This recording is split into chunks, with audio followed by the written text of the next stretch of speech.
अनुच्छेद 29, अनुच्छेद 29 और 30 ये जो दोनों दिया है अल्पसंख्यकों के अधिकार दिया गया है।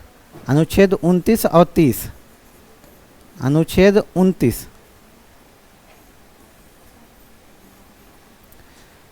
29 में ये कहता है कि 29 और 30 अल्पसंख्यक के लिए, समझिएगा पहले 29 और 30 अल्पसंख्यक के लिए है। और ये कहा जाता है कि हमारे यहाँ सबसे पहले तो ये याद रखिएगा कि संविधान में अल्पसंख्यक शब्द को कहीं भी परिभाषित नहीं किया गया।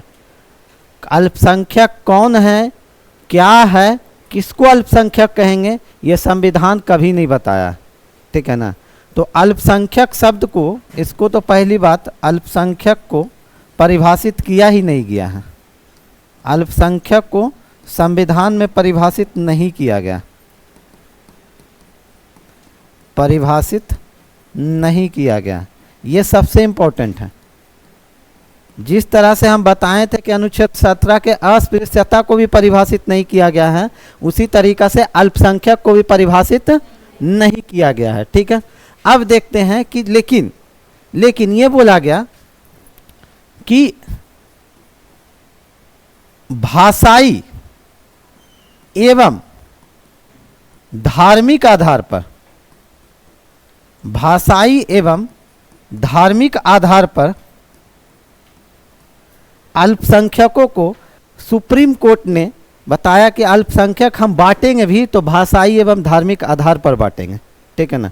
अल्पसंख्यक को भाषाई एवं धार्मिक आधार पर बांटेंगे। तो पहला क्वेश्चन आपसे यही पूछा जाएगा कि अनुच्छेद 29 के तहत अल्पसंख्यक को जो अल्पसंख्यक का दर्जा दिया जाता है वो भाषाई किस आधार पर होता है, तो भाषाई एवं धार्मिक आधार पर अल्पसंख्यक का दर्जा, अल्पसंख्यक का दर्जा। अब इसमें देखते हैं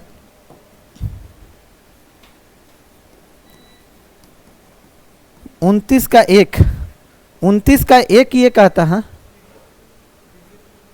पीडीएफ इसके बाद वाला में 29 का एक ये कहता है कि किसी भी भारत में किसी भी व्यक्ति को अपने भाषा, अपनी लिपि और अपने संस्कृति के संरक्षण का अधिकार है, ठीक है ना। भाषा, लिपि और संस्कृति के संरक्षण का अधिकार है,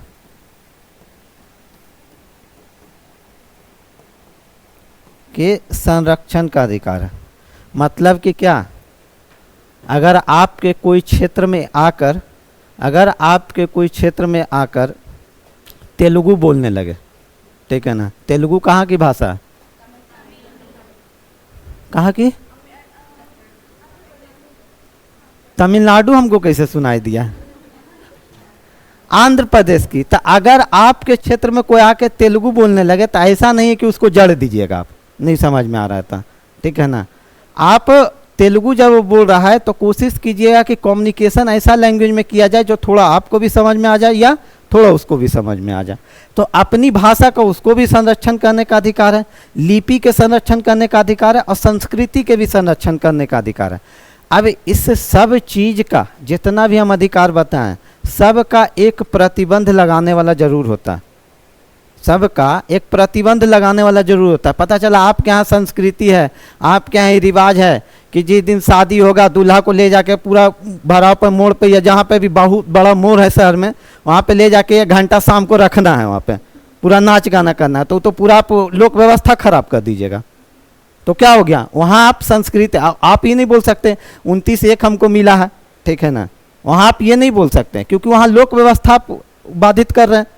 तो पहला तो ये हो गया, ठीक है। दूसरा इसमें क्या है, 29(2) ये कहता है कि जाति, भाषा, मूल वंश और धर्म के आधार पर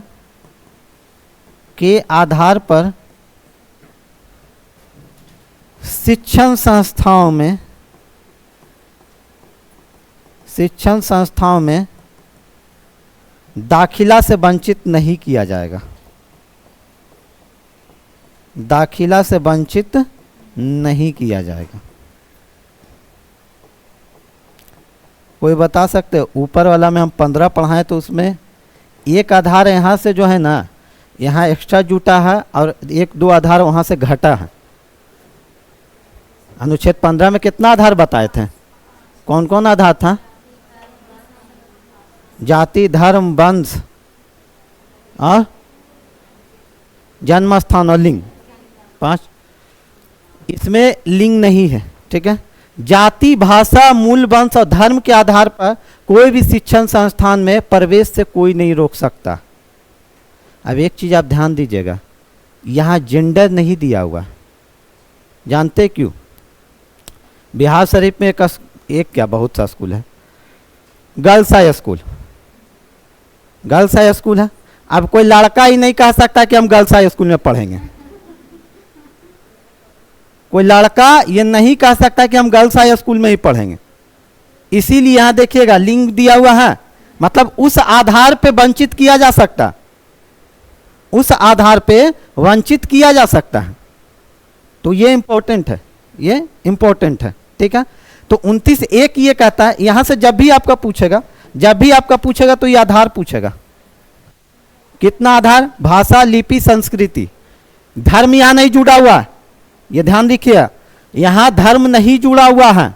भाषा है, लिपि है और संस्कृति के संरक्षण का अधिकार है। धर्म के संरक्षण का अधिकार नहीं है यहां। हाँ, नीचे जो है ये क्या कह रहा है कि इस आधार पे एडमिशन कोई ऐसा नहीं करेगा कि रोक देगा कि अगर आप दूसरे कास्ट के तो आपको एडमिशन नहीं लिया जाएगा, या अगर आप दूसरे रिलीजन के तो आपका एडमिशन नहीं लिया जाएगा। ऐसा नहीं कर सकता, ठीक है। तो जब भी यहाँ से पूछेगा तो आधार ही पूछेगा आपको, और आधार में कंफ्यूजन नहीं होना है। यहाँ भाषा, लिपि और संस्कृति, अल्पसंख्यक का जो दर्जा दिया गया है वो भाषा और धार्मिक आधार पर दिया गया है। अभी कितने समुदाय को अल्पसंख्यक का दर्जा दिया गया? कितने समुदाय को अल्पसंख्यक का दर्जा दिया गया?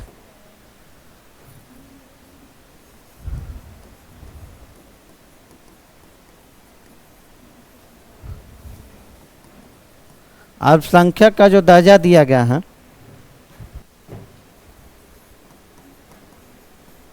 मुस्लिम को, सिख, ईसाई, पारसी, बौद्ध, जैन, ठीक है। मुस्लिम, सिख, ईसाई, पारसी, बौद्ध, जैन, इतना को अल्पसंख्यक कहा जाता है, ठीक है ना। अल्पसंख्यक कहा जाता है। ये सेंटर का बात कर रहे हैं, केंद्र सरकार के द्वारा। उसमें भी इसको जो है 2014 में शामिल किया गया, 2014 में शामिल किया गया इसको, जैन धर्म को अल्पसंख्यक में 2014 में शामिल किया गया। तो ये आपका अनुच्छेद 29 था, ठीक है। चलिए आगे देखेगा, अनुच्छेद 30। अनुच्छेद 30 क्या कहता है?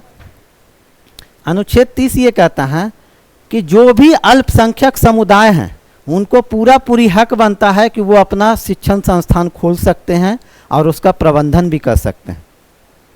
जैसे कि बहुत जगह आप लोग देखते होंगे कि संत थॉमस रहता है, बहुत जगह देखेंगे मदरसा रहता है, ठीक है ना।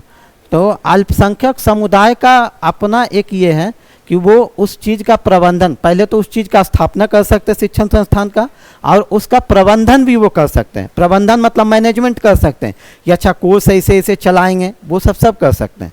तो मेनली इसमें ये जानना है कि अल्पसंख्यक समुदाय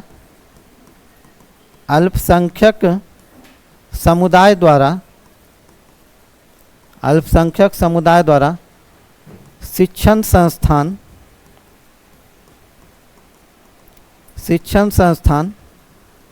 की स्थापना एवं प्रबंधन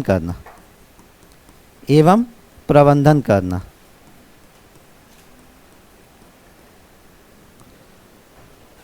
प्रबंधन करना। अब बहुत सा इसमें ये होता है कि राज्य भी सरकार भी पैसा देती है चलाने के लिए, ठीक है ना, तो उससे कोई दिक्कत नहीं है। लेकिन आप देखिएगा कि जो भी जगह चलता है ना, तो एक कुछ रख दिया जाता है, कोटा रख दिया जाता है कि चाहे तो वो दूसरा कास्ट के लोग या दूसरा धर्म के लोग भी उसमें आके पढ़ सकते हैं, ठीक है ना। खास करके जब राज्य किसी को वित्त पोषित कर रही, वित्त पोषित मतलब पैसा दे रही है चलाने के लिए, तब दिया जा सकता है, ठीक है। ये है अनुच्छेद 30। 31 आपका समाप्त हो चुका है, जो कि क्या था, संपत्ति का अधिकार, उसको समाप्त करके अनुच्छेद 300A में रख दिया गया है, ठीक है ना। अब वो वैधानिक अधिकार हो गया है, ठीक है। अब आते हैं अनुच्छेद 32। अनुच्छेद 32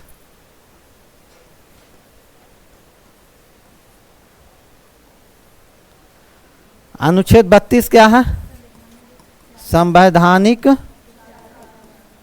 उपचारों का अधिकार। इसी को B.R. अम्बेडकर जी क्या कहे थे, संविधान की आत्मा।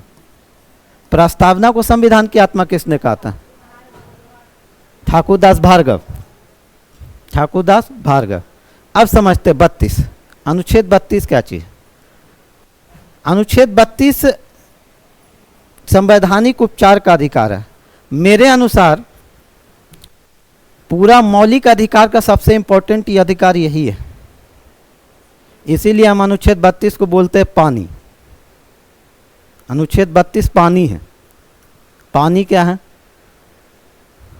आप लोग रिसेप्शन पार्टी में गए, तगड़ा इंतजाम, मतलब यहाँ से लेके 20-25 फीट तक पूरा टेबुलें लगा हुआ है, ठीक है ना, A to Z व्यवस्था है, भरपूर खा लिए हैं, 1 बज गया है, आपका घर है 20 किलोमीटर दूर, पानी मिल नहीं रहा, पानी नहीं है, अब क्या कीजिएगा।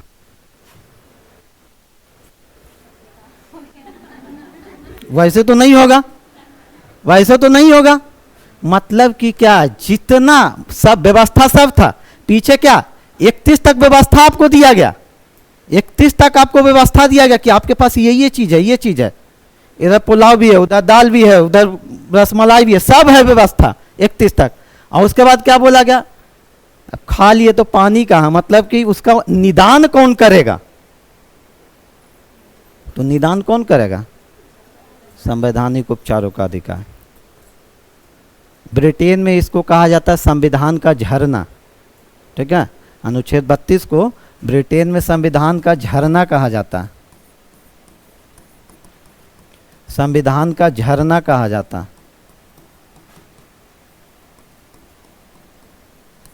आपको मालूम है अनुच्छेद 32 के अंदर 4 क्लॉज हैं, हम लोग पढ़ तो लेते हैं कि संवैधानिक उपचार का अधिकार, रिट जारी करने का अधिकार, ठीक है ना। जब हम लोग अनुच्छेद 32, जब आपके मौलिक अधिकार का हनन होता है तो आप अनुच्छेद 32 के तहत सुप्रीम कोर्ट में जाते हैं, तो सुप्रीम कोर्ट में जाते हैं ना, तो वो 32(2) के तहत जाते हैं, ना किसी 32 के तहत जाते हैं, ठीक है ना। एक होता है कि सुप्रीम कोर्ट खुद रिट जारी करती है, एक होता है कि आप सुनवाई करते हैं, ठीक है ना। तो खैर उतना तो आपको नहीं जानना, जो मेन आपको जानना है कि संवैधानिक उपचारों का अधिकार है अनुच्छेद 32, और इसी के तहत हम लोग सुप्रीम कोर्ट में जाते हैं। अब इसमें बारी बारी से पढ़ते हैं। इसमें 5 आधार पर रिट जारी किया जाता है, 5 आधार पे रिट जारी किया जाता है।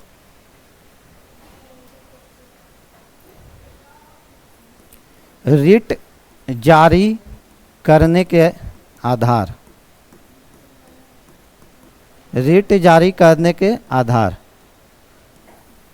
इसमें जो पहला आधार है, इसमें जो पहला आधार है वो है बंदी प्रत्यक्षीकरण। और एक चीज़ और, जो भी इसमें लिखेंगे केवल हिंदी लिख के नहीं छोड़ेंगे, क्योंकि ऐसा हुआ है कि एग्जामिनर क्या किया है कि इंग्लिश ही को हिंदी बना के दे दिया। जैसे बंदी प्रत्यक्षीकरण को, बंदी प्रत्यक्षीकरण को, बंदी प्रत्यक्षीकरण को हैवियस कॉर्पस कहा जाता है, हैवियस कॉर्पस, हैवियस कॉर्पस कहा जाता है बंदी प्रत्यक्षीकरण को। ये क्या होता है, बंदी प्रत्यक्षीकरण ये होता है,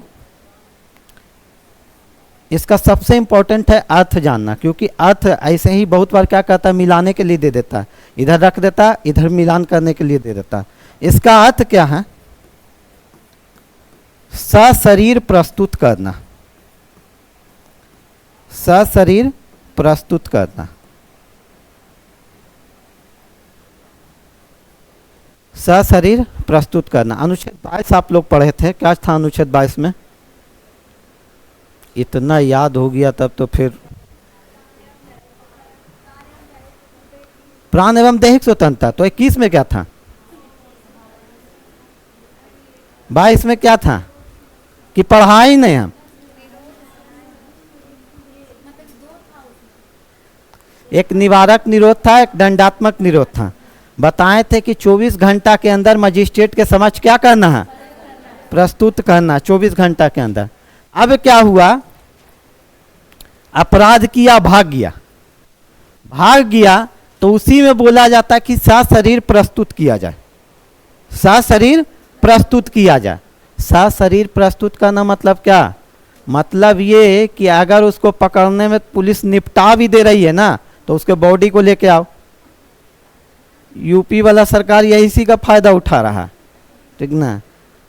तो क्या कहती है कि बॉडी को लेके आओ, सशरीर प्रस्तुत करना। ये आपका जो अर्थ है, अर्थ एज इट इज पूछा जाता है, ठीक है ना? तो बंदी प्रत्यक्षीकरण मतलब ये होता है कि जो भी है 24 घंटा के अंदर उसको पेश करो, चाहे तो जिंदा या मुर्दा, चाहे तो जिंदा या मुर्दा। दूसरा आपका है, दूसरा आपका है परमादेश, परमादेश। ये है मैंडमस, मैंडमस। परमादेश क्या होता है?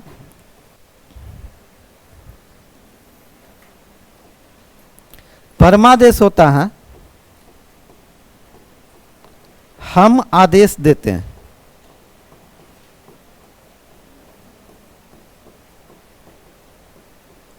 हम आदेश देते हैं, परमादेश, हम आदेश देते हैं।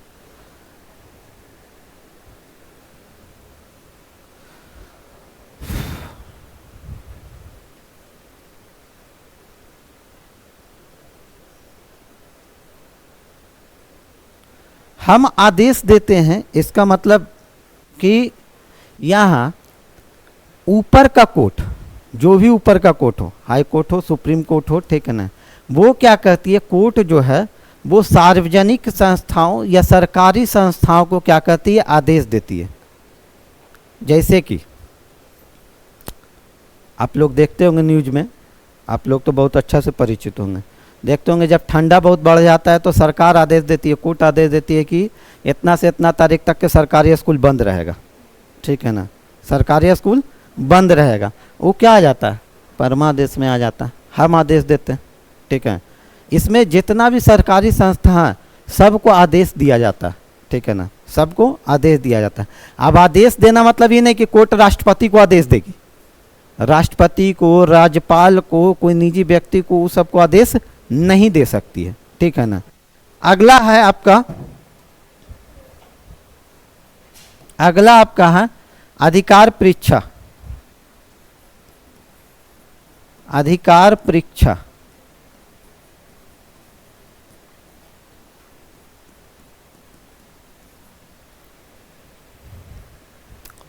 इसका अर्थ होता है क्यू वारंटो, क्यू वारंटो।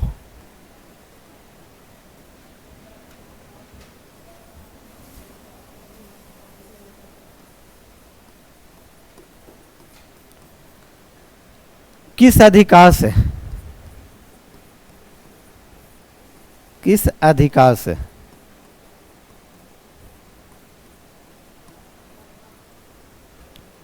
इसके बारे में समझते हैं,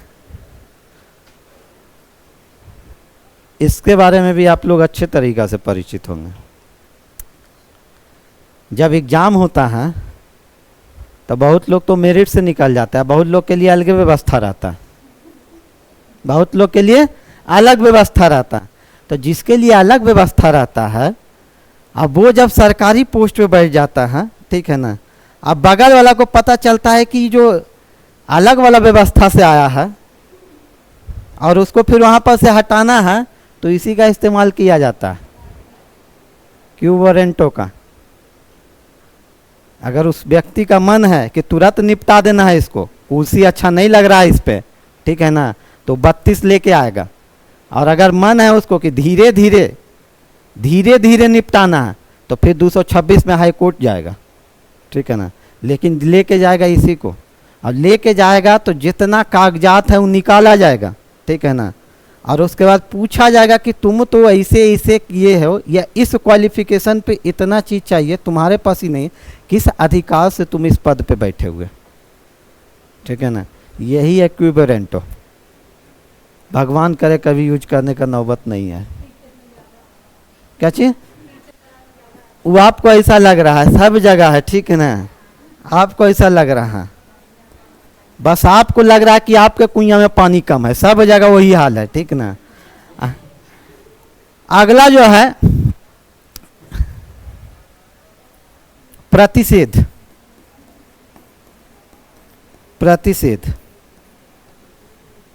प्रोहिबिशन।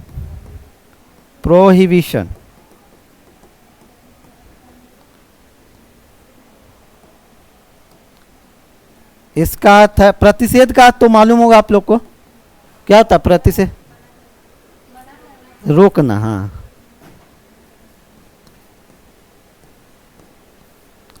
देखिएगा, एक होता है प्रतिषेध, एक होता है उत्प्रेषण। एक होता है प्रतिषेध और एक होता है उत्प्रेषण, दोनों में थोड़ा सा अंतर है, ठीक है ना। इसमें क्या करती है ना, जो हायर कोर्ट रहती है, हायर कोर्ट मतलब सिर्फ सुप्रीम कोर्ट नहीं होगा, हायर कोर्ट मतलब जैसे डिस्ट्रिक्ट कोर्ट है, उसके ऊपर हाई कोर्ट है, उसके ऊपर सुप्रीम कोर्ट है, तो डिस्ट्रिक्ट कोर्ट के लिए हायर कोर्ट हाई कोर्ट भी हो जाएगी, ठीक है ना, हाई कोर्ट के लिए हायर कोर्ट सुप्रीम कोर्ट हो जाएगी, ठीक है ना। तो जो भी ऊपर का न्यायालय रहेगा वो अपने नीचे के न्यायालय को कहता है कि जो भी आप केस लिए हो, अगर ऊपर के न्यायालय को लगता है कि ये केस जो है, जो लड़ा जा रहा है या जो देखा जा रहा है नीचे का न्यायालय का, उसके जुरिस्डिक्शन में नहीं है, उसके न्याय क्षेत्र में नहीं है, तो वो क्या करता है, रोक देता है, कह देगा कि आप इस काम को अभी रोक दीजिए, इस केस को सुनने की या इस केस की कार्रवाई जो भी कर रहे हैं इसको आप रोक दीजिए। मतलब उच्च न्यायालय जो है वो अपने अधीनस्थ न्यायालय को देता है, ये जो दिया जाता है उच्च न्यायालय द्वारा, सॉरी ऊपरी न्यायालय होगा, उच्च न्यायालय में फिर हाई कोर्ट आ जाएगा, ऊपरी न्यायालय द्वारा अधीनस्थ न्यायालय को दिया जाता है, अधीनस्थ न्यायालय को दिया जाता है, ठीक है। ये होता है प्रतिषेध, ये प्रतिषेध होता है। उसके बाद आएगा अगला जो है वह है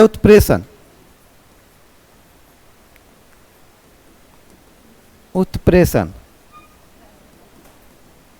सर्स्योररी, ठीक है।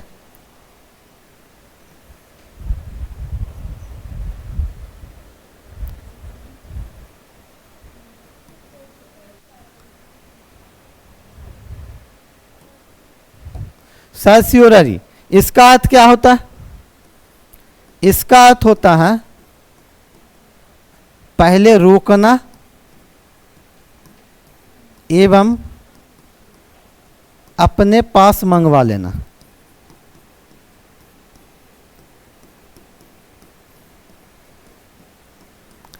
रोकना एवं अपने पास मंगवा लेना,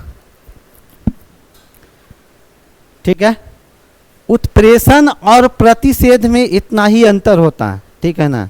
जैसे कि अभी आप लिख रहे हैं तो हम रोक दिए कि रुकिए, तो ये हो गया क्या, प्रतिषेध। और फिर कहें कि पेन इधर दे दीजिए, वो क्या हो गया, उत्प्रेषण। मतलब रोके फिर अपने पास मंगा लिए। तो यही 5 रिट जो है जारी किया जाता है, अगर सुप्रीम कोर्ट में जाके जारी करना है तो अनुच्छेद 32 यूज होगा, और अगर हाई कोर्ट में जाके जारी करना है तो अनुच्छेद 226 यूज होगा। ठीक है, ये पूरा का पूरा आपका मौलिक अधिकार होता है समाप्त। 33, 34 और 35 आपको नहीं पढ़ना, लेकिन 35 तो हम बता भी दिए हैं आपको, 35 बताए हैं। क्या बताए हैं? ऐसे भी 17 जब पढ़ा रहे थे तो हम 35 बताए थे। 33, 34 जो है उस सेना को दिया गया है मौलिक अधिकार। ठीक है ना। 35 हम पढ़ाए थे कि अगर संसद चाहे तो मौलिक अधिकार से संबंधित कोई कानून भी बना सकती है, जो बनाई थी अस्पृश्यता अधिनियम 1955, जो बनाई थी ये, जिसका नाम बदल के 1976 में कर दिया गया था नागरिक संरक्षण अधिकार अधिनियम, तो वो 35 के तहत ही बनाती है। ठीक है ना, वो 35 के तहत ही बनाती है। और 33, 34 जो है पीडीएफ वाला पीडीएफ लगा दीजिएगा उसमें। 33, 34 जो है, 33, 34 सेना को क्या क्या अधिकार दिया गया है। ठीक है ना, सेना को क्या क्या अधिकार दिया गया है ये इम्पोर्टेंट है। जैसे कि एक आप लोग पढ़े थे 21 वाला आपको पढ़ाए थे कि एकांतता का अधिकार है, तो सेना को ये सब अधिकार नहीं दिया गया है। बताए थे ना कि पता चला वो बॉर्डर पे है, इधर बम फट रहा है, कहेगा कि हमको एकांतता चाहिए, तो संभव नहीं है। ठीक है ना, मौलिक अधिकार आपका होता है समाप्त। अब अगला जो है वो है नीति निर्देशक तत्व। नीति निर्देशक तत्व, नीति निर्देशक तत्व सबसे पहले तो आयरलैंड से लिया गया है।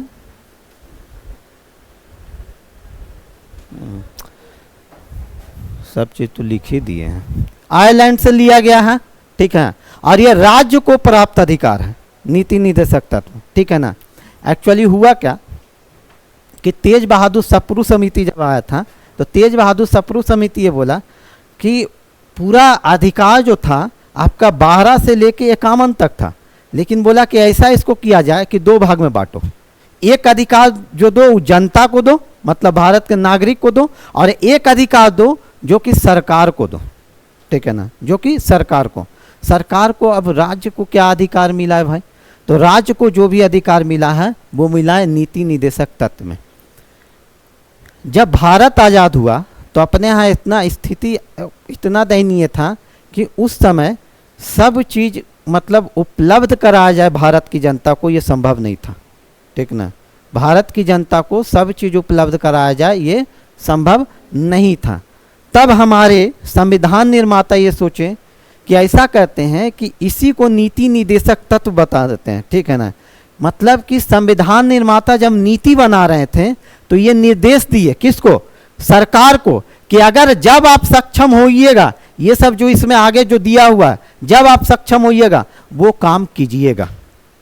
ठीक है ना, अगर बोल देते संविधान निर्माता कि अभी कीजिए तो उस समय तो संभव नहीं था।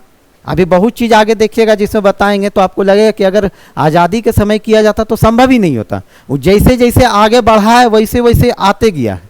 ठीक है ना, इसमें आपका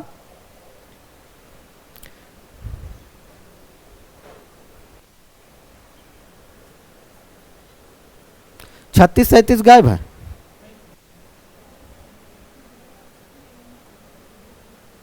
गायब है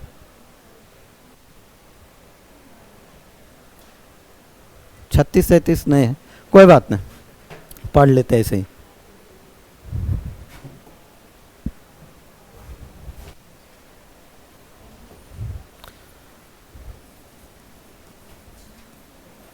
अनुच्छेद 36, अनुच्छेद 36 ये कहता है कि अभी अधिकार किसको दिया गया है नीति निर्देशक तत्व? तो इसमें राज्य की परिभाषा दी जाती है। राज्य की परिभाषा मतलब क्या? अब यहाँ के राज्य की परिभाषा कोई डिफरेंट नहीं है। इसके पहले भी हम राज्य की परिभाषा पढ़ाएं। किस अनुच्छेद में? अनुच्छेद बोलिए। विधि की परिभाषा, विधि के समक्ष समानता, बोलिए।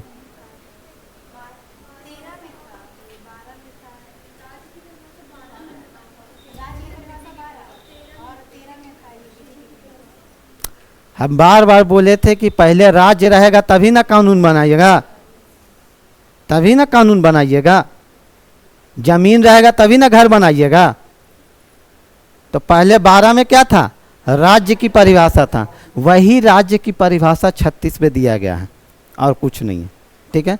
अनुच्छेद 37 क्या कहता है, अनुच्छेद 37 ये कहता है कि नीति निदेशक तत्व DPSP, directive principle of state policy, DPSP जो है गैर न्यायोचित है।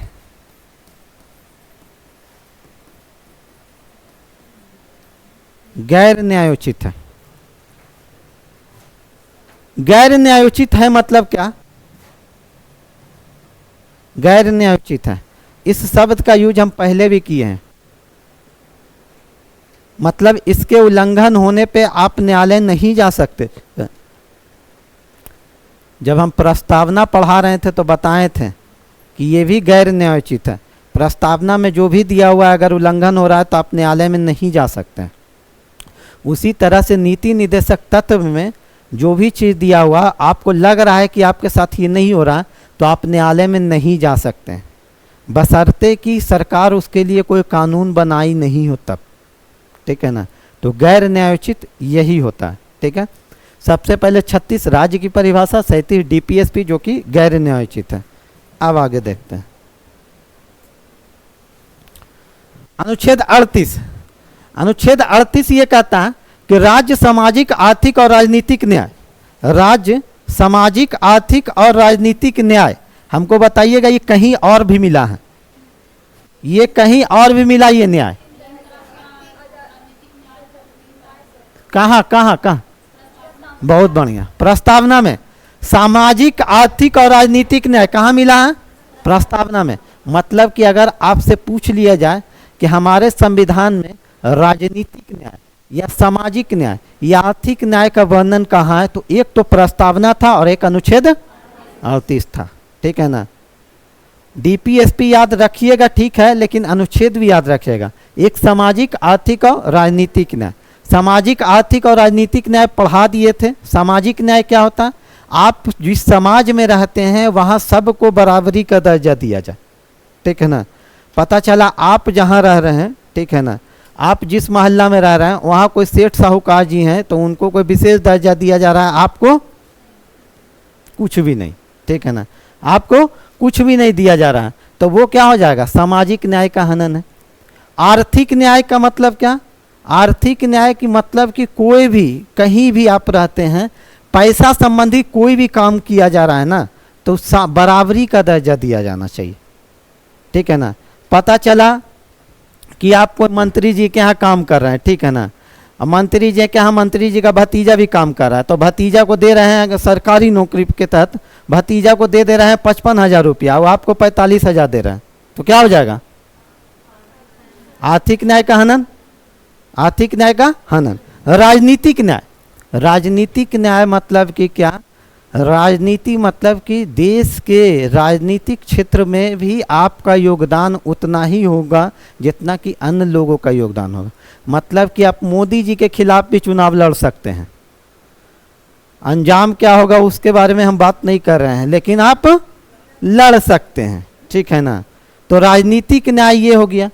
जैसे कि राजनीतिक न्याय का सबसे बढ़िया एग्जाम्पल जानते क्या हैं, आपका घर के बगल में अमिताभ बच्चन का घर है, ठीक है ना, वोट देने के लिए गए तो अमिताभ बच्चन को भी एक ही वोट देने के लिए मिलेगा। ऐसा नहीं कि वो शहंशाह है तो 3-4 वोट निकाल देंगे। ठीक है ना। उनको भी एक ही वोट देने के लिए मिलेगा और आपको भी। ये राजनीतिक न्याय का एक सबसे बढ़िया एग्जाम्पल है। ठीक है। तो सामाजिक आर्थिक और राजनीतिक न्याय सुनिश्चित करके और आय की स्थिति सुविधाओं अवसर में असमानताओं को कम करके सामाजिक व्यवस्था को सुरक्षित और संरक्षित करके लोगों के कल्याण को बढ़ावा देने का प्रयास करेगा। इसका सीधा सीधा मतलब है, सीधा सीधा मतलब है लोक कल्याण,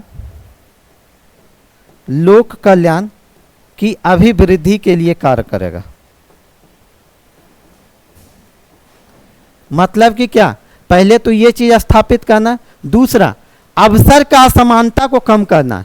अवसर का असमानता, अवसर का असमानता मतलब क्या, कहीं कोई नौकरी लगा हुआ तो किसी का अपना है तो उसको पहले घुसा लिया, ठीक है ना, आपको इग्नोर कर दे रहा है, तो वो क्या हो गया, अवसर का असमानता हो गया, उसको समाप्त करना, ठीक है ना, उसको समाप्त करना। सामाजिक व्यवस्था को सुरक्षित और संरक्षित, मतलब जो सामाजिक न्याय है, ठीक है ना, उसको फुलफिल करना। ओवरऑल अगर देखा जाए तो किसके कल्याण के लिए काम किया जा रहा है, लोगों के लिए, तो ये क्या हो गया, लोक कल्याण की अभिवृद्धि। ये 38 में कभी कभी ऐसे भी लिख के पूछ देता है, राज्य लोक कल्याण की अभिवृद्धि के लिए कार्य करेगा, अनुच्छेद 38 में, ठीक है ना। इतना लंबा चौड़ा लिखने के बजाय कभी ऐसे भी लिख देता है, ठीक है ना, तो ये हो जाता है 38। अगला जो है 39 जो अनुच्छेद है, ये सबसे ब्रॉड अनुच्छेद है, इसमें सबसे ज्यादा चेंजिंग होते रहता है, ठीक है ना। 39 से ये कहता है कि पुरुष और स्त्री सभी नागरिकों को आजीविका के प्राप्त साधन प्राप्त करने का अधिकार दिया जाए, ठीक है ना। आजीविका के प्राप्त साधन प्राप्त करने का, आजीविका के पर्याप्त साधन प्राप्त करने का अधिकार दिया जाए। मतलब कि पुरुष और महिला कोई भी कहीं भी अगर काम करते हैं तो उनका वर्क कल्चर, उनका वर्क एथिक्स में कोई भी कॉम्प्रोमाइज नहीं होना चाहिए। मतलब कि अगर आप पुरुष को दे रहे हैं 500 रुपया तो स्त्री को भी कितना दीजिए, 500 रुपया दीजिए, ठीक है ना। तो ये कहता है कि सभी नागरिकों को पर्याप्त साधन मिलना चाहिए, ठीक है ना। 39 भी क्या कहता है, समुदाय के भौतिक संसाधनों का उचित वितरण एवं स्वामित्व। ये बहुत जटिल बात है। ये क्या है, पता चला, अब तो इधर कुछ साल पहले रिपोर्ट भी आया था कि कह रहा है जितना भी भौतिक संसाधन है उसका सब के बीच में समान वितरण होना चाहिए, चाहे वो गरीब हो, चाहे वो अमीर हो, चाहे किसी भी धर्म का हो, चाहे किसी भी कास्ट का हो। भौतिक संसाधन मतलब क्या, हर वो चीज जो जिससे आप अपनी आवश्यकताओं को क्या करते हैं, पूरी करते हैं। हर वो चीज जिससे आप अपनी आवश्यकताओं को पूरी करते हैं। जैसे मूवी वूवी में देखते होंगे, अब आप लोग के यहाँ तो नहीं, अपना बिहार में तो खैर गंगा जल आपूर्ति योजना चल ही गया है, ठीक ना, लेकिन बम्बई उम्बई में देखिएगा कि उधर टैंक आता है, ठीक है ना। टैंक आएगा और जैसे ही टैंक आया, ठीक है ना, 15-20 महिला आ गई, ठीक है ना, और उसमें एगो रहेगी जो तगड़ा एकदम रहेगी, किसी को भरने ही नहीं देगी, ठीक है ना, किसी को पानी भरने ही नहीं देना है पूरा जब तक टैंक खाली नहीं हो जाए, ठीक है। तो वहां क्या हो गया, 39 बी का क्या हो रहा है, हनन हो रहा है, हनन हो रहा है, ठीक है ना।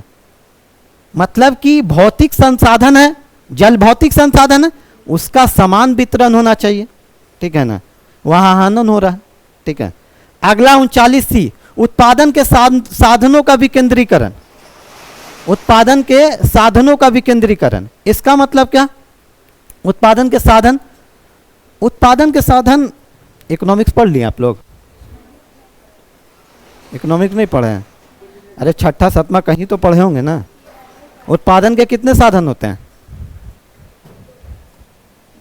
उत्पादन के कितने साधन होते हैं,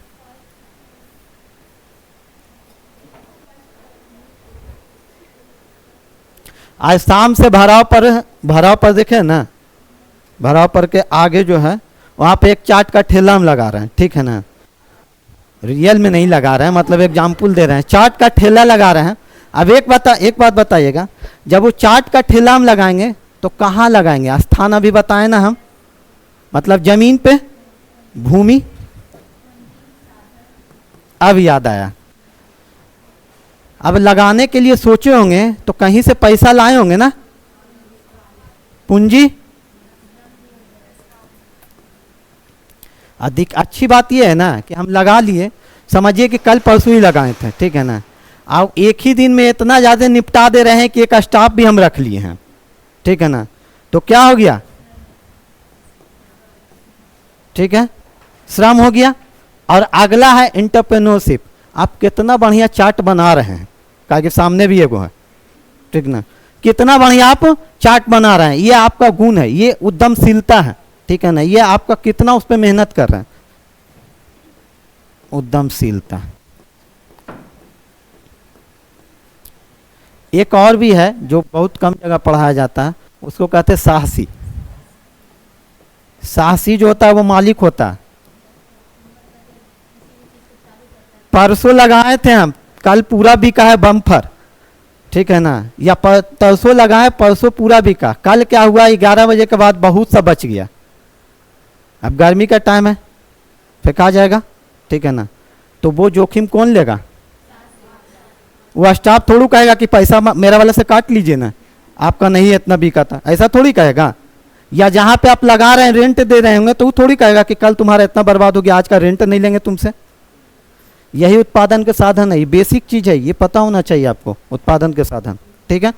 तो उत्पादन के साधनों का विकेंद्रीकरण मतलब कि क्या? एकड़ के एकड़ जमीन खरीद रहे हैं, एकड़ के एकड़ जमीन खरीद रहे हैं। विकेंद्रीकरण मतलब बंटना चाहिए, ठीक है ना। आपके गांव में, आपके यहाँ 25 बीघा जमीन है और किसी के यहाँ 1 कट्ठा नहीं है, तो वो क्या है? साधनों का विकेंद्रीकरण नहीं है, केंद्रीकरण है। केंद्रीकरण जब भी होगा तो केंद्र एक जगह ना रहता है, एक जगह होगा। विकेंद्रीकरण मतलब बटेगा, ठीक है ना, बटेगा। तो यहां क्या होता है? साधनों का विकेंद्रीकरण होना चाहिए, ठीक है। अगला देखेगा क्या? फिर दिल पे ले लेते हैं, बार बार बोल रहे हैं कि दिल पे नहीं लेना है। अगला देखेगा 39D, समान कार्य के लिए समान वेतन। जिसके पास कम है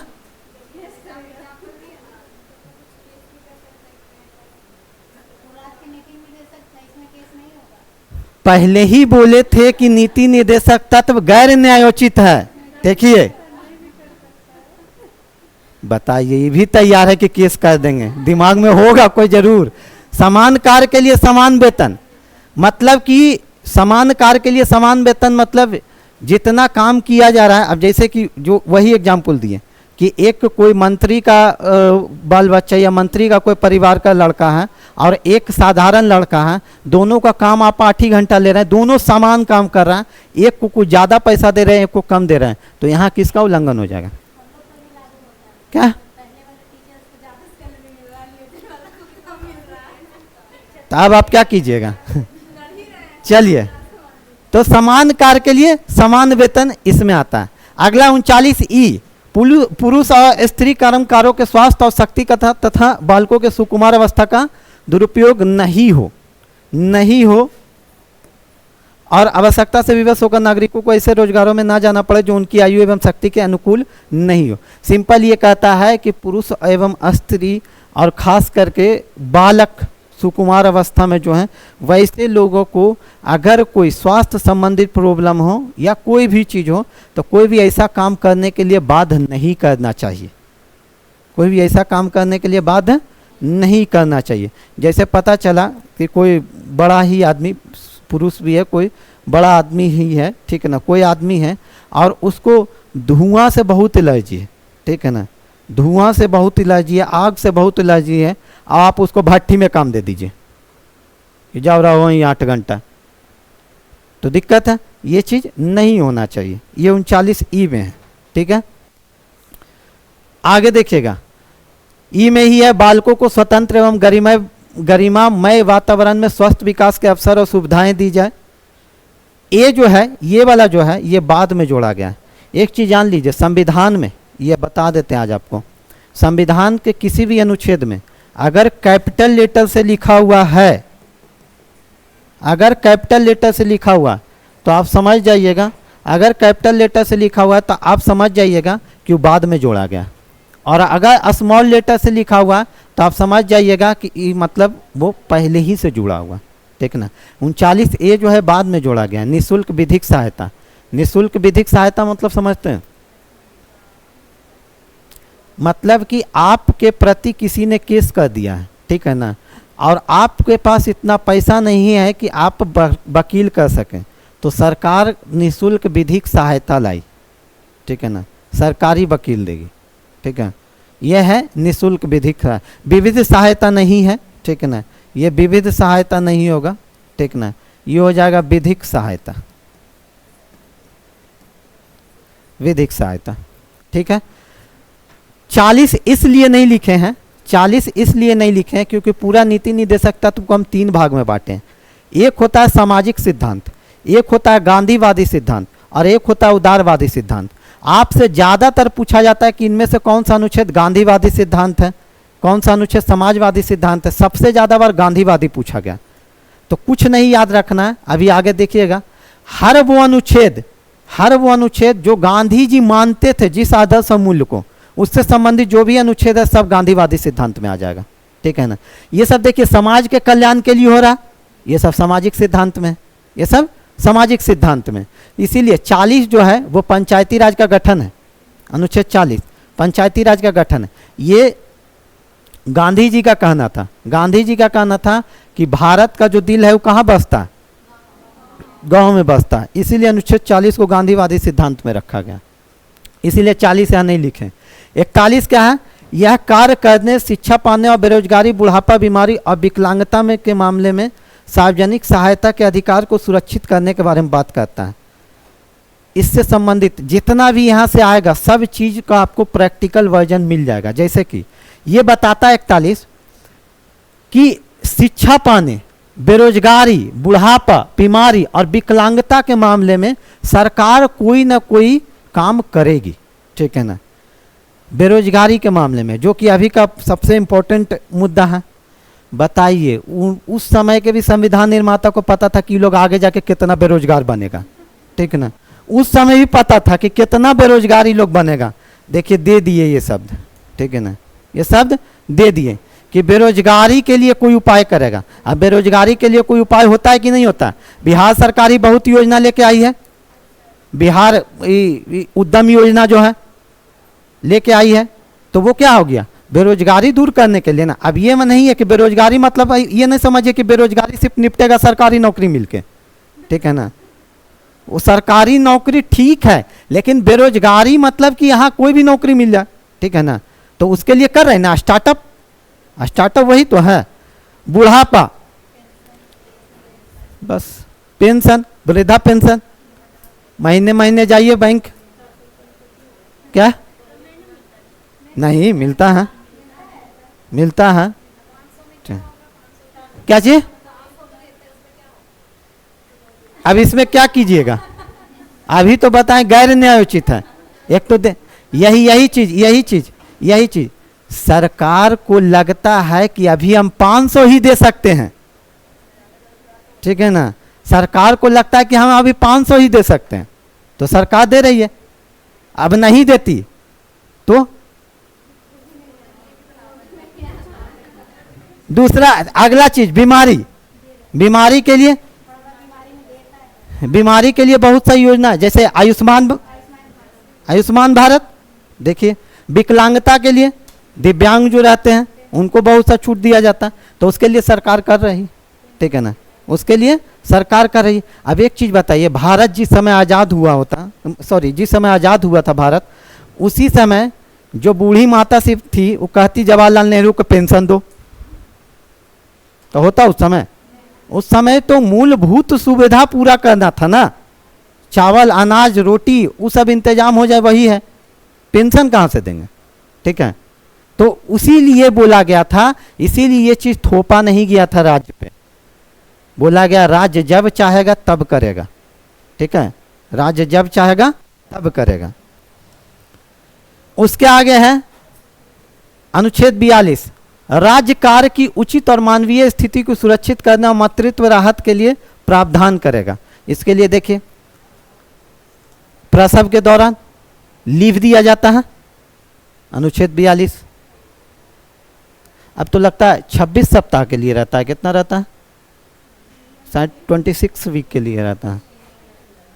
प्लस उसके लिए योजना भी चलाई कि सरकार देती है इतना, कुछ पैसा भी देती है। तो कौन सा अनुच्छेद है, 42 है। 42 है। अनुच्छेद 43, राज्य सभी श्रमिकों को एक जीवन निर्वाह योग्य मजदूरी और उचित जीवन स्तर सुरक्षित करने का प्रयास करेगा। मतलब कि जितना भी राज्य सरकार है, सभी श्रमिकों को, जो मजदूर हैं, जो भी हैं, सबको ये मतलब व्यवस्था कराएगा कि उनको काम मिल सके। एग्जाम्पल बता सकते हैं, हर चीज का बहुत बढ़िया। मनरेगा है, सरकार देती है कि अच्छा मजदूर को काम मिल रहा है। मनरेगा पूरा अनुच्छेद का प्रैक्टिकल वर्जन है, पूरा अनुच्छेद का प्रैक्टिकल वर्जन है, आप सोचिएगा तो। ठीक है, अगला आप लोग को लगता है ना कि योजना निकाल के देती है जो सरकार एग्जाम, जो एग्जामिनर पूछता है योजना निकाल के देती है, उसका मूल उद्देश्य यही रहता है जो नीति निर्देशक तत्व में ये दिया हो ना कहीं से वहाँ जुड़ा हुआ होगा।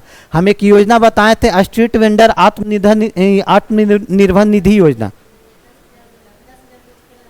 ठेला वालों के लिए, क्या बेरोजगारी दूर करने के लिए था कि नहीं था, उससे संबंधित है, बाद में छाप लीजिएगा।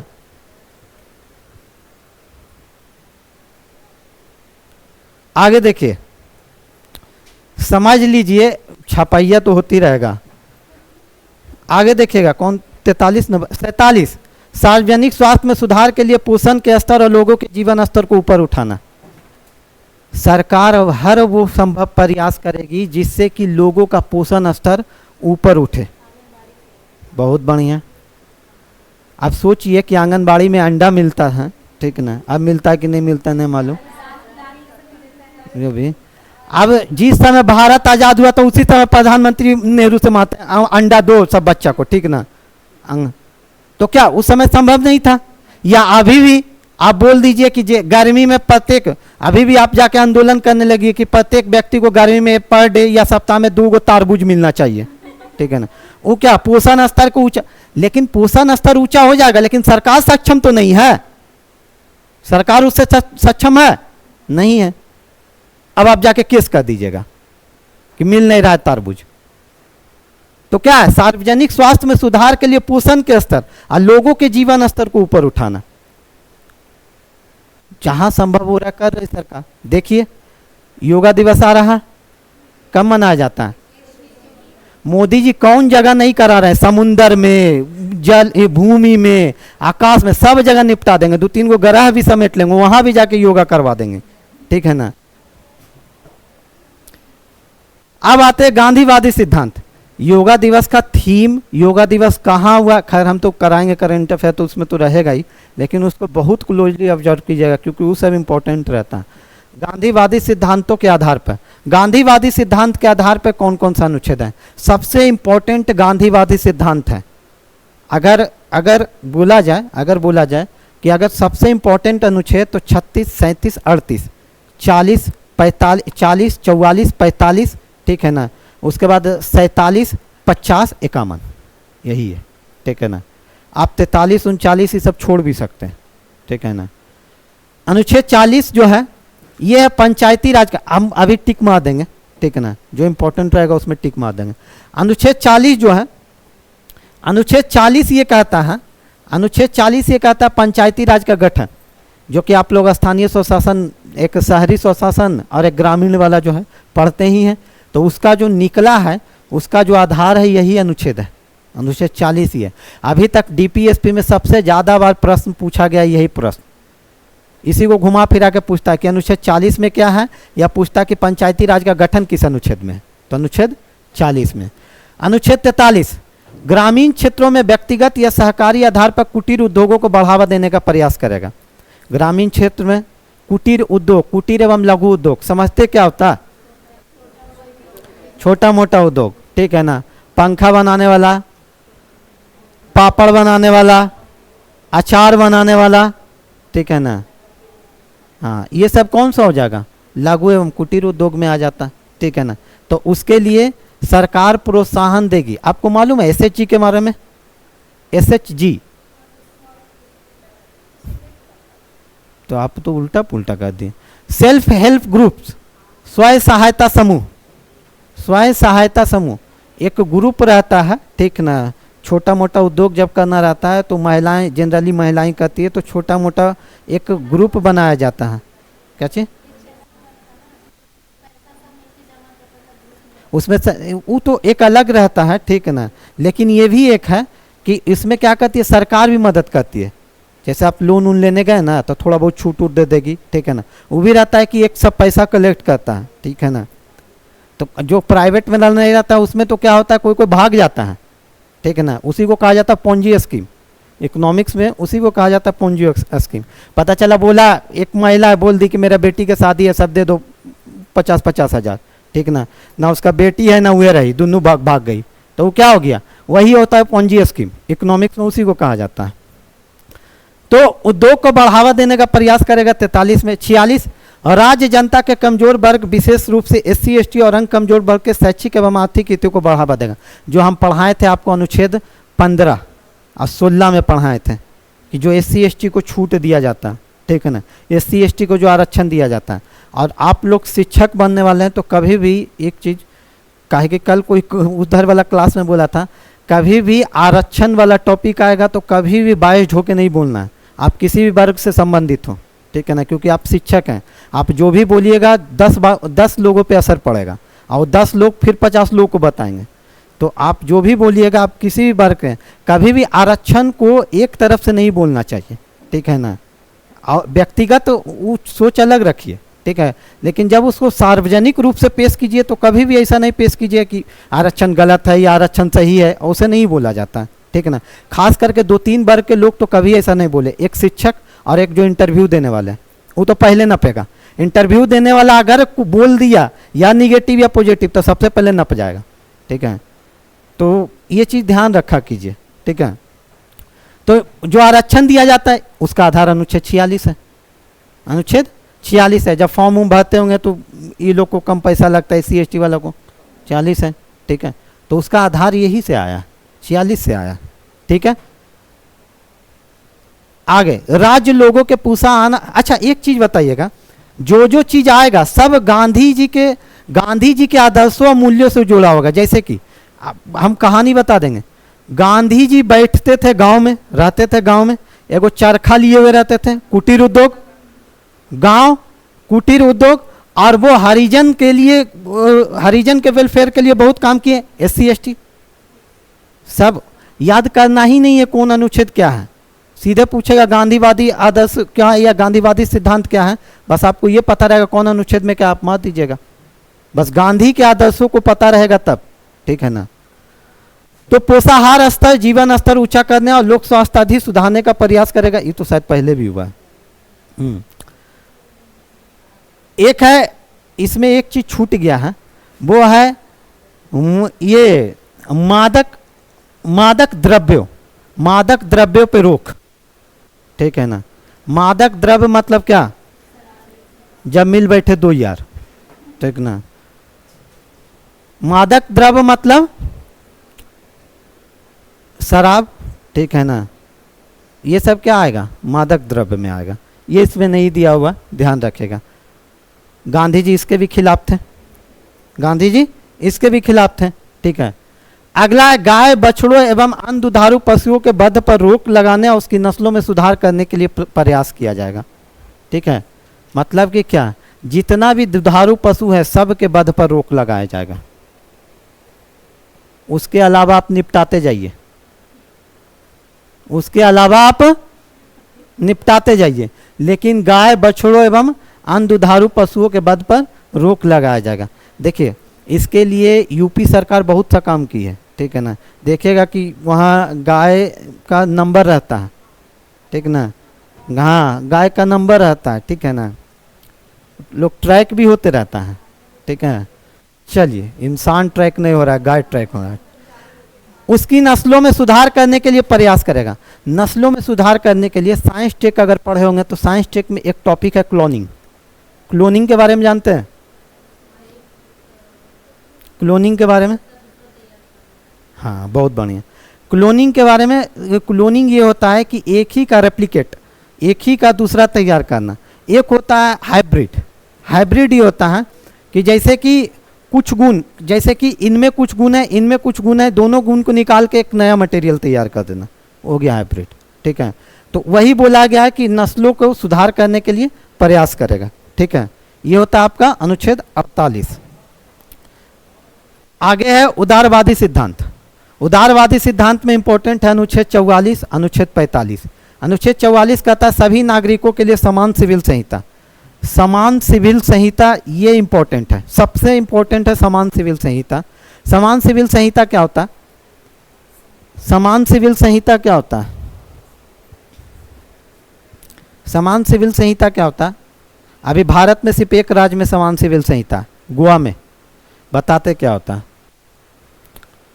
अभी जो लोग हिंदू हैं, ठीक है ना, जो लोग हिंदू हैं, ठीक है ना, अगर हिंदू में विवाह विच्छेद होता है, ठीक है ना, तो उसके लिए अलग कानून है।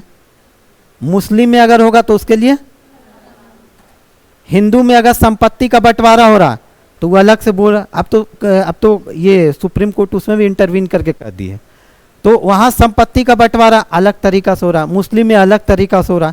तो जब बोला गया कि ये गलत है, पूरा नागरिक के लिए ही एक समान कानून रहना चाहिए, तो वही है समान सिविल संहिता। अभी तक सिर्फ गोवा में लागू है, गोवा में लागू है भारत में, और कहीं लागू नहीं है। गोवा में सिर्फ लागू है और कहीं लागू नहीं है। आप याद रखिएगा कि समान सिविल संहिता सिर्फ गोवा में लागू है, मतलब कि अलग वर्ग के लिए अलग कानून हो जा रहा है, ठीक है ना। शादी में अलग कानून, शादी करने में अलग कानून हम नहीं बोल रहे हैं। अब पता चला किसी के यहाँ शादी में 15 दिन फंक्शन होता है, ठीक है ना, तो कहेगा कि नहीं सबको एक ही में अति करो। हम हो गया आपके यहाँ परंपरा, हम परंपरा की बात नहीं कर रहे हैं, ठीक है ना, हम परंपरा की बात नहीं कर रहे हैं, हम कर रहे हैं कानून। अभी शादी जब होता है ना, जब शादी होता है तो उसका भी रजिस्ट्रेशन होता है, उसका भी रजिस्ट्रेशन होता है, ठीक है ना। तो जो रजिस्ट्रेशन होता है वो हो गया कानून, ठीक है ना। ये नहीं कि जो कौन कौन रस्म होता है, छेका और जो भी है, वो सब नहीं कानून में आएगा, वो सब किस में आएगा, परंपरा में आएगा। मुस्लिम समुदाय वाला पे कोई नहीं जोर दे सकता कि तुम लोग भी करो, ठीक ना, जोर नहीं दे सकता, वो परंपरा में आएगा। लेकिन जो रजिस्ट्रेशन करवाएं वो कानून में आएगा, वो कानून में आता है। तो यही कहता है कि समान नागरिक संहिता, बीजेपी का मैनिफेस्टो में था ये। बीजेपी जब आने वाली थी 14 के पहले बोली थी कि जब हम आएंगे तो पूरे भारत में समान नागरिक संहिता लेके आएंगे, ठीक है ना। अभी तक तो नहीं लाई है। अनुच्छेद 45, 6 वर्ष से कम आयु के बच्चों को की देखभाल एवं शिक्षा का प्रबंध किया जाएगा। 6 वर्ष से कम आयु के बच्चों की देखभाल एवं शिक्षा का प्रबंध किया जाएगा। इस अनुच्छेद का रिलेशन और किस अनुच्छेद से है? संशोधन, कौन सा अनुच्छेद, कौन सा अनुच्छेद, कौन सा अनुच्छेद? 21A, 86वां संशोधन 2002, 21A में शिक्षा का अधिकार दिया गया है ना, शिक्षा का अधिकार दिया गया। तो 6 वर्ष से कम आयु के बच्चों की देखभाल एवं शिक्षा का प्रबंध किया जाएगा, ठीक है। 3 तलाक, उसी पे तो विवाद हो रहा है, नहीं ना आएगा वो, नहीं ना, हाँ, तो उसी के लिए तो खत्म किया जा रहा है। तो सिर्फ ट्रिपल तलाक तो उसका एक पार्ट है, ठीक है ना, बस उसका एक अंग है। ऐसा ऐसा बहुत चीज है, ठीक है ना, ऐसा ऐसा बहुत चीज है, ट्रिपल तलाक सिर्फ एक अंग है, ठीक है। तो अनुच्छेद 21 कहता है क्या कि शिक्षा का अधिकार दिया गया है, ठीक है ना, उसमें भी यही बात किया गया है, उसमें भी यही बात किया गया है, ठीक है। तो याद रखिएगा कि 6 वर्ष से कम आयु के बच्चों की देखभाल एवं शिक्षा का प्रबंध किया जाएगा, ठीक है। चलिए, एक चीज थोड़ा सा डिफरेंस है, अनुच्छेद 21 में बोला गया है 6 से 14 वर्ष, ठीक है ना, थोड़ा सा डिफरेंस देखिए, माइनर डिफरेंस है। ये है आपका बोला 0 से 6 वर्ष, सॉरी ये 14 से 6 से 14 वर्ष, ये बोला 6 से 14 वर्ष, और ये क्या बोल रहा है 0 से 6 वर्ष, ये क्या बोल रहा है 0 से 6 वर्ष। क्या शिक्षा नीति ना, तो नीति तो अलग चीज है, हम संविधान में क्या क्या है उसका प्रावधान उच्च संविधान में नहीं ना लेके आया है। तो ये क्या बोल रहा है कि अनुच्छेद 21 आपका ये बोलता है कि 6 से 14 वर्ष के लिए, जबकि अनुच्छेद 45 बोलता है 0 से 6 वर्ष के लिए, ठीक है। ये आप ध्यान रखिएगा, ये थोड़ा सा डिफरेंस है, ज़्यादा नहीं, इसीलिए यहाँ से क्वेश्चन पूछ सकता है। अगला अनुच्छेद 48, राज्य कृषि एवं पशुपालन को आधुनिक तथा वैज्ञानिक ढंग से संगठित करने का प्रयास करेगा। इसके लिए क्या लाई है सरकार? बहुत सारी योजना लाती है किसान के लिए। एक सोलर पंप वाली योजना लेके आई थी, हाँ, एक सोलर पंप वाली योजना, एक उर्वरक जब खरीदेगा तो उसके लिए सब्सिडी। तो सोलर पंप के लिए मतलब क्या, वैज्ञानिक ढंग से संगठित करने का प्रयास कर रही है। हाँ, उस योजना का नाम है पीएम कुसुम योजना, सोलर पंप वाली योजना जो है पीएम कुसुम योजना। तो वैज्ञानिक ढंग से संगठित करने का प्रयास कर रही है। ठीक है, ये कौन सा अनुच्छेद हो गया? 48 अनुच्छेद। 48 से पर्यावरण की रक्षा और सुधार करना और देश के वन एवं वन जीव की रक्षा करना। ये तो समय समय पे होता है। बहुत सा देखिएगा, अगर करंट अफेयर में देखिएगा, बहुत सा टाइगर रिजर्व घोषित किया जाता है। ठीक है ना, जगह बहुत सा रामसर स्थल घोषित किया जाता है। ठीक है, हाँ क्या, हाँ जो गार्डन उर्डन घोषित किया जाता है वो सब किस में आ जाता है? 48A में आ जाता है। पर्यावरण की रक्षा करने का अधिकार है। ठीक है ना, आपको मालूम है जब हाईवे बनता है ना तो वहाँ पे दिया हुआ रहता है, उसमें ये चीज़ रहता है कि जो पेड़ काटा गया है उसको लगाया जाए। ठीक है ना, उसको लगाया जाए। शायद बिहार ही ना चलाया था प्यार का पौधा अभियान, नीतीश जी ही चलाए थे। कितना पौधा लगवाए थे? अब वो मत बोलिएगा कि मेरे यहाँ नहीं लगा था। ठीक ना, अनुच्छेद 39 क्या, कब याद नहीं है, लेकिन यही चला है बिहार में। उतना पीछे नहीं था, उतना पीछे नहीं था। अगला अनुच्छेद 49 राष्ट्रीय महत्व के स्मारकों, स्थानों तथा वस्तुओं को संरक्षण प्रदान करेगा।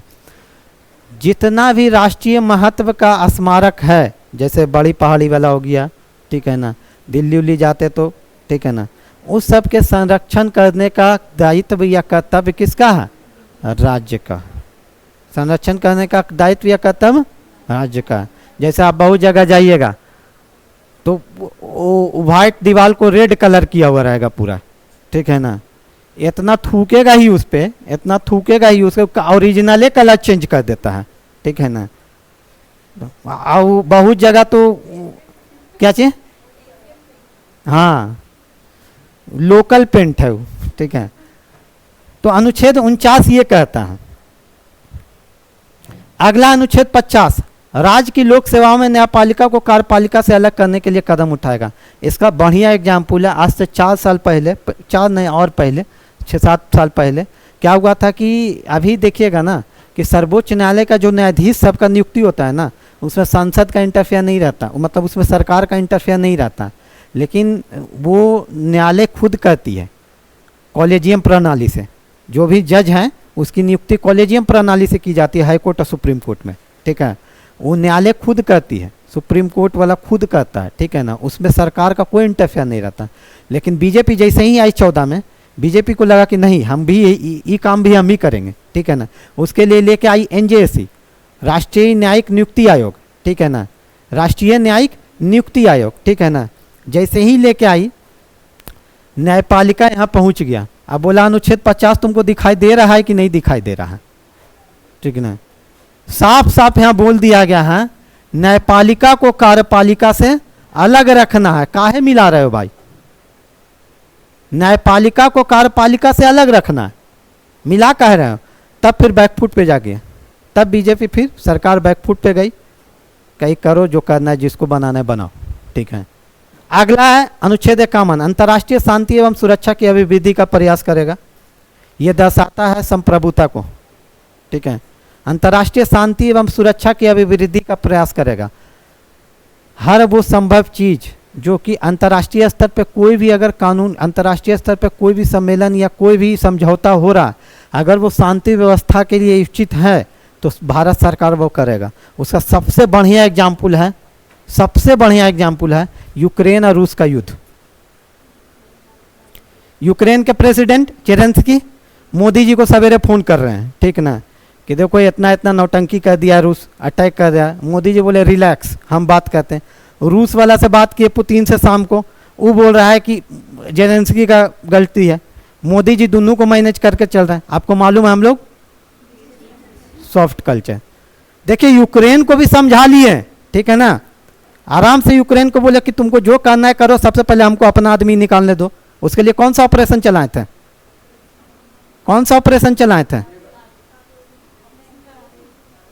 ऑपरेशन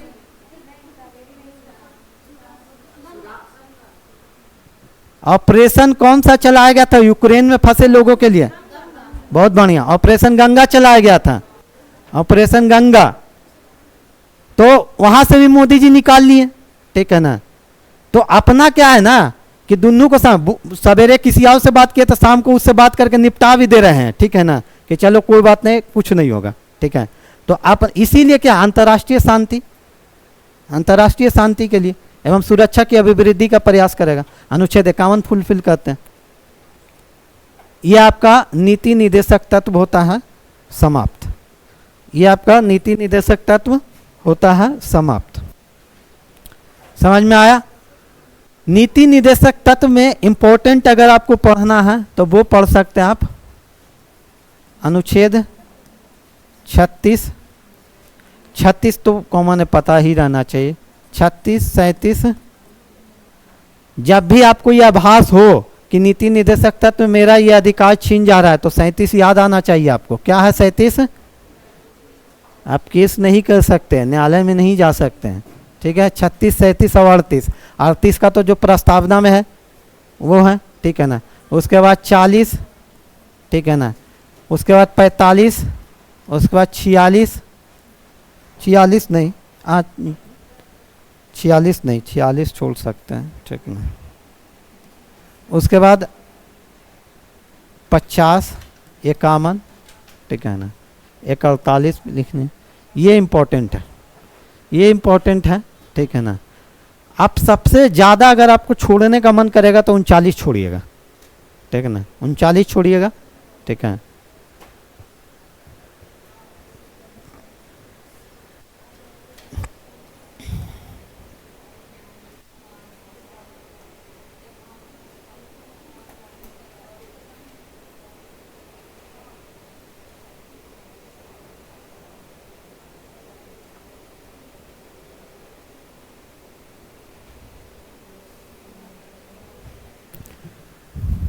हो गया?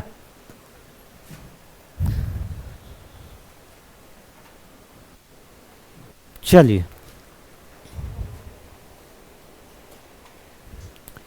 थोड़ा सा आगे के बारे में पढ़ लेते हैं। आगे आप लोग को पढ़ना है सरकार। सरकार, सरकार क्या होता है? सरकार किसे कहते हैं? हम लोग जनरली दो जगह सरकार का यूज करते हैं, एक वो वाला बीजेपी और कांग्रेस, एक पंडित जी को, दो जगह सरकार हम लोग यूज करते हैं। दोनों का मतलब है इसीलिए यूज किया जाता है, ठीक है ना। सरकार ऐसे ही नहीं बोला जाता, ठीक है ना। सरकार क्या है, ठीक है ना। सरकार क्या है बता सकते हैं? अगर बोलिए।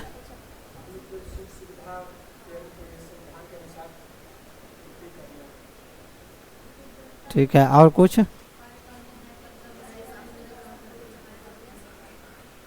तो ठीक है, ये तो सरकार के अंग को, तीनों अंग को मिला के आप बता दिए।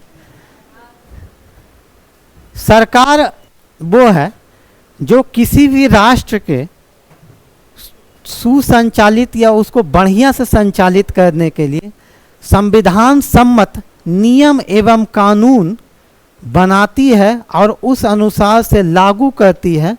वो क्या कहलाती है? सरकार कहलाती है, ठीक है। वो क्या कहलाती है? सरकार कहलाती है, ठीक है ना। जैसे कि आपके घर में भी कोई हेड होंगे, ठीक है, पापा दादा जो भी हैं हेड। नियम कानून अगर उन्हीं का चल रहा है, ठीक है ना, नियम कानून उन्हीं का चल रहा है तो घर के सरकार कौन है? वो है। घर के सरकार कौन है? वो है। अब मम्मी का चलता हुआ अलग बात है, लेकिन अगर चल रहा है, जिनका भी चल रहा है, कभी कभी होम मिनिस्ट्री पीएम पे हावी हो जाता है, ठीक है ना, तो उसमें भी मतलब सरकार कौन है? वो है। तो घर का जो हेड है वो कौन हो गया? सरकार, क्योंकि उन्हीं के नियम कानून से चलता है, उन्हीं के नियम कानून से चल रहा है। ये हो गया सरकार। अब होता क्या है कि जनरली सरकार को, सरकार के 3 स्तर होते हैं। इसके 3 स्तर होते हैं। एक राष्ट्रीय स्तर, एक राज्य स्तर और एक स्थानीय स्तर।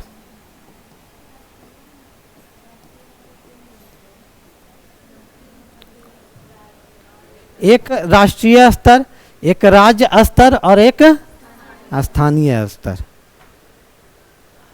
अगर कोई बड़ा काम करना है, ठीक है ना, मतलब कोई पूरा घर के लिए कोई डिसीजन लेना है, तो कौन लेंगे?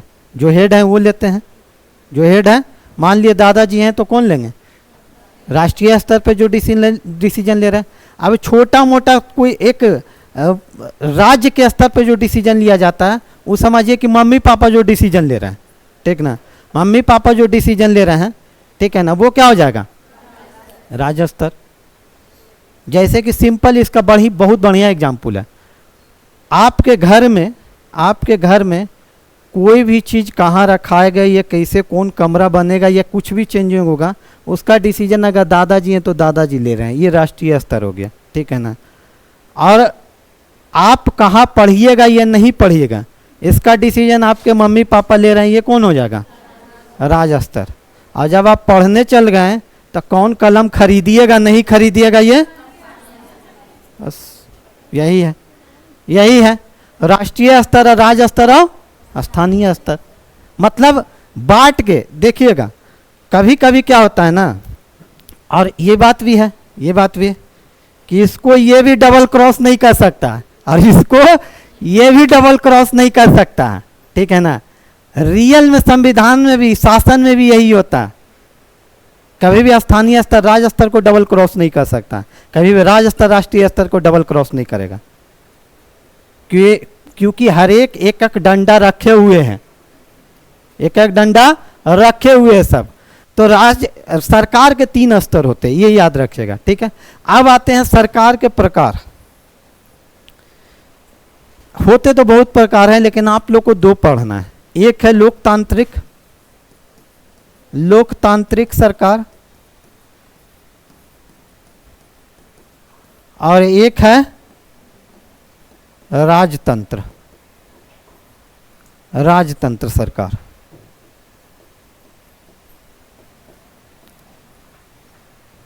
एक है लोकतांत्रिक सरकार और एक है राजतंत्र सरकार। राजतंत्र सरकार क्या होता है? जिसमें शासन किसी राजा का हो, ठीक ना, शासन किसी राजा का हो, वो हो गया राजतंत्र सरकार। अब किसी राजा का जब शासन रहेगा, ठीक है ना, तो उसके किसी का कोई बस नहीं चलता है, कोई रोक टोक नहीं रहता है, ठीक है ना। वो जनता की भलाई के लिए करे काम या नहीं करे। अब अकबर था या बाबर था या जो अलाउद्दीन खिलजी था, ठीक है ना, अलाउद्दीन खिलजी पे किसी का रोक नहीं था कि वो क्या काम करेगा नहीं करेगा। तो वो कैसा वहां सरकार हुआ करता था? राजतंत्र सरकार। लोकतंत्र सरकार जो है, पहले इसको लिख लीजिए इसे। नहीं, ये वाला नहीं मिला है, यहीं पे अभी।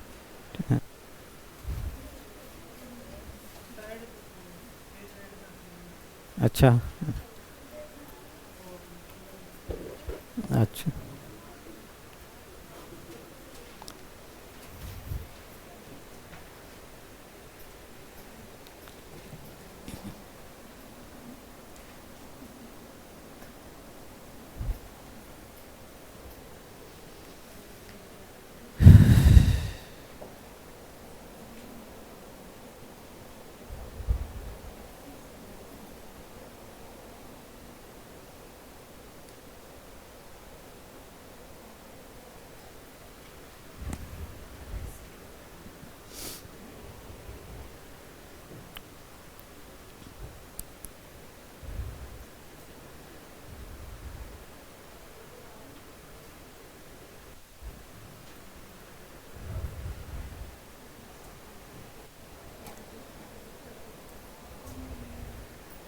हो गया।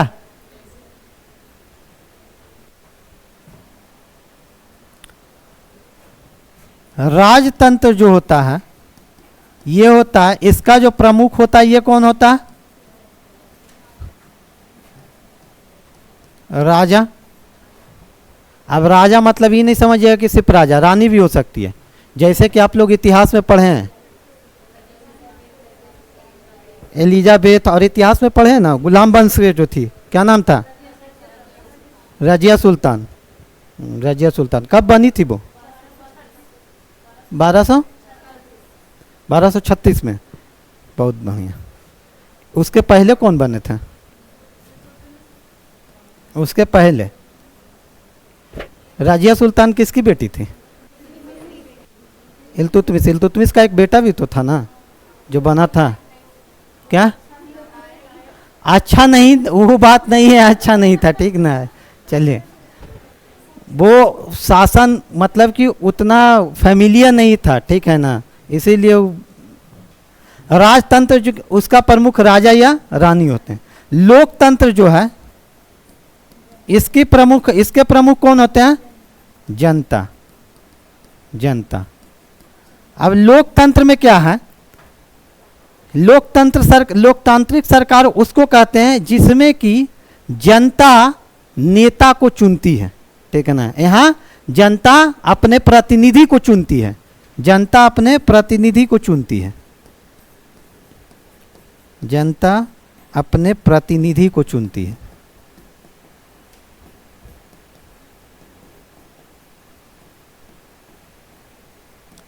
जनता अपने प्रतिनिधि को चुनती है लोकतांत्रिक सरकार में। लोकतंत्र सरकार यहाँ का लें, जनता अपने प्रतिनिधि को चुनती है।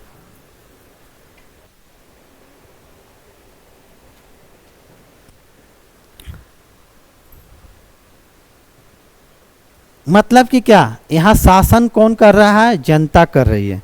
यहाँ शासन जनता कर रही है। जनता अपने प्रतिनिधि को चुनती है और वही प्रतिनिधि क्या बनाता है? नियम एवं कानून बनाता है। तो लिख लीजिएगा वहीं पे, वही प्रतिनिधि, ये प्रतिनिधि नियम एवं कानून बनाता है, एवं कानून बनाता है।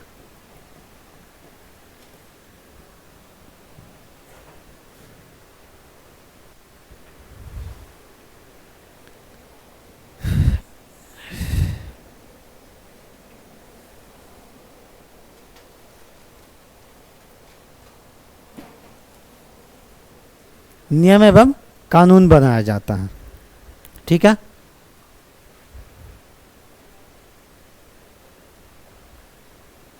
ये आपका होता है लोकतांत्रिक सरकार, ये होता है लोकतांत्रिक सरकार। अब ये जो प्रतिनिधि को चुनती है जनता, इसमें किस तरह से चुनती है? चुनती है वोट देकर, वोट देकर, ये इंपॉर्टेंट है। वोट देकर चुनती है, ठीक है ना, वोट देकर चुनती है।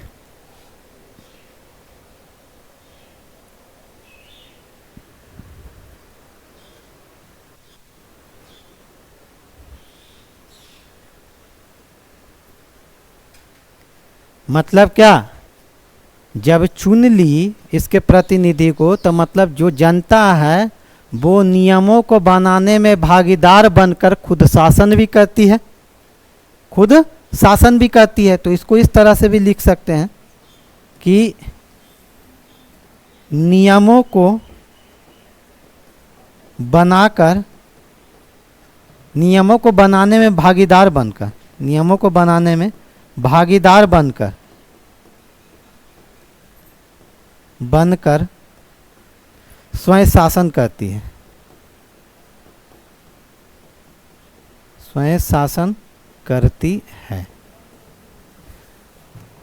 नियम को बनाने में मतलब कि जनता किसी को चुनी तो वो नियम बना रहा है, मतलब जनता उसको चुन के भेजी है तभी ना वो नियम बना रहा है।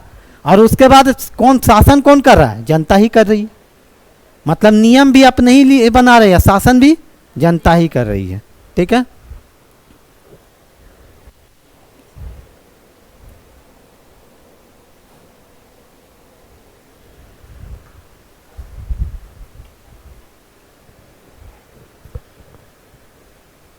ठीक है।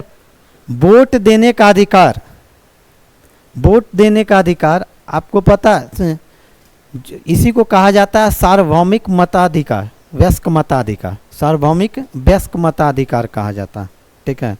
सबसे पहले थोड़ा सा कहानी बता देते हैं, बाकी नेक्स्ट क्लास में बता देंगे। सब महिलाओं को शुरू में वोट देने का अधिकार नहीं था, ठीक है ना, महिलाओं को शुरू में वोट देने का अधिकार नहीं था। महिलाओं को क्या ऐसे भी वोट देने का अधिकार नहीं था। पहले जो वोट देने का अधिकार था वो सीमित रहता था कि उच्च वर्ग के लोग जो हैं, जो अधिक पैसा कौड़ी वाला है, वही वोट देगा, ठीक है ना। महिलाओं को वोट देने का अधिकार वो शुरू हुआ 1914 में, जो प्रथम विश्व युद्ध हुआ। उस समय क्या हुआ, प्रथम विश्व युद्ध के दौरान सब लोग चल गए थे कहाँ, युद्ध पे। और इंग्लैंड यूरोप वाला क्षेत्र में, इंग्लैंड वाला क्षेत्र में क्या था कि जब सब लोग चल गया है, सब पुरुष चल गए युद्ध पे, तो फैक्ट्री में काम कौन करेगा, फैक्ट्री में काम कौन करेगा, क्योंकि उसके पहले लगता था कि महिलाएं नहीं काम कर सकती है, तो फैक्ट्री में काम कौन करेगा। तो फिर क्या किया, फैक्ट्री वाला बुलाया महिलाओं को, क्योंकि पुरुष तो चल गए काम करने के लिए। तो जब फैक्ट्री में काम करने लगी महिलाएं, तो पुरुष से ज़्यादा अच्छा करने लगी। और जब ज़्यादा अच्छा करने लगी, तब लोगों का भ्रम टूटा, जो लोगों का भ्रम था कि महिलाएं काम नहीं कर सकती है। अब जब महिलाएं ज़्यादा अच्छा करने लगी, तो महिलाओं को लगा कि हम लोग फिर वोट क्यों नहीं दे सकते, हम लोग फिर वोट क्यों नहीं दे सकते हैं, ठीक है। तो उसी के बाद सफरेज आंदोलन शुरू हुआ, ठीक है। सफरेज आंदोलन शुरू हुआ ज़्यादातर न्यूजीलैंड में, ऐसे तो पूरा यूरोप में हुआ था, लेकिन न्यूजीलैंड में भी हुआ था। वो आंदोलन शुरू हुआ, उसके बाद जाकर पहला बार महिलाओं को वोट देने का अधिकार अमेरिका में 1920 ईस्वी में मिला, ठीक है ना। और 1928 ईस्वी में इंग्लैंड में मिला, ठीक है। तो आपका अमेरिका में 20 में मिला और इंग्लैंड में 1928 में मिला, याद रखिएगा, ठीक है। चलिए, भारत में कब मिला, शुरू से मतलब कब, जब से भारत आया तब से, बोलिए। 1900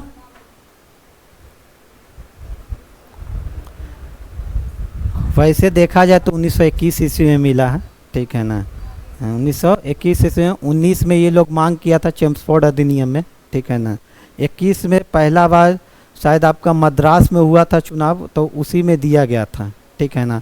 और हाँ, ये है कि भारत ही, बहुत कम ऐसे देश है ना जो आज़ाद होने के बाद ही तुरंत जो अधिकार दिए वोट देने का अधिकार, उसमें महिलाओं को भी रखे, भारत इसमें आता है, ठीक है ना। जैसे ही लागू हुआ अपना संविधान, महिलाओं को शुरू से उस समय से ही वोट देने का अधिकार था। जबकि सोचिए, अमेरिका, जब अमेरिका क्रांति समाप्त हुआ ना, उसको लग गया 133 बरस लग गया, ठीक है ना, 133 बरस के लगभग लग गया, ठीक है। तो याद रखिएगा, ठीक है। चलिए, करंट अफेयर निकालिए।